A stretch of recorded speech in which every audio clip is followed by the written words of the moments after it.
सोलापूर जनता सहकारी बँकेच्या 2026-27 ते 2031-32 या कालावधीतील संचालक मंडळाच्या निवडणुकीचा कार्यक्रम जाहीर करण्यात आला आहे। सोलापूर जनता सहकारी बँकेच्या 2026-27 ते 2031-32 या कालावधीतील संचालक मंडळाच्या निवडणुकीचा कार्यक्रम जाहीर करण्यात आला आहे। तो याप्रमाणे 2 ते 7 मार्च उमेदवारी अर्ज दाखल करण्याची मुदत, तर 9 मार्च अर्जांची छाननी, 10 मार्च वैध नामनिर्देशन मागे घेण्याची अंतिम मुदत राहणार आहे। 17 मार्चला मतदान, तर 20 मार्च रोजी मतमोजणी होणार आहे। याबाबतची अधिक माहिती सहाय्यक निवडणूक निर्णय अधिकारी तथा जिल्हा उपनिबंधक किरण गायकवाड यांनी दिली।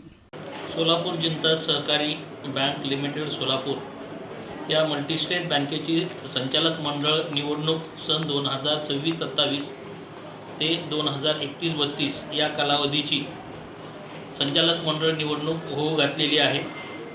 आज दिनांक 2 मार्च 2026 पासून नामनिर्देशन पत्र विक्री सुरू आहे। नामनिर्देशन पत्र विक्रीचा कालावधी जो आहे तो दिनांक 2 मार्च 2026 ते 7 मार्च 2026 पर्यंत आहे।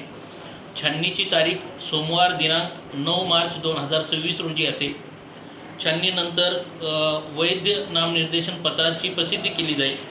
त्याच्यानंतर नामनिर्देशन पत्र काढून घेण्याची जी मुदत आहे ही 10 मार्च 2026 अशी आहे। त्यानंतर वैध व शिल्लक राहिलेले जे नामनिर्देशन पत्र आहे ते उमेदवारांची प्रत्यक्ष निवडणूक जी आहे ती मतदान हे 17 मार्च 2026 रोजी आहे आणि मतदानानंतर मतमोजणी ही 20 मार्च 2026 रोजी आहे। अशा पद्धतीचा हे प्रोग्राम आहे। याच्यामध्ये सर्व इच्छुक उमेदवारांनी जिल्हा उपनिबंधक सहकारी संस्था सोलापूर या कार्यालयामध्ये नामनिर्देशन पत्र विक्री सुरू आहे। ज्यांना इलेक्शन कंडक्ट करायचं आहे किंवा ज्याला मतदानात इच्छुक असणाऱ्या व्यक्तीने या मतदानाची नामनिर्देशन इथून प्राप्त करून घ्या।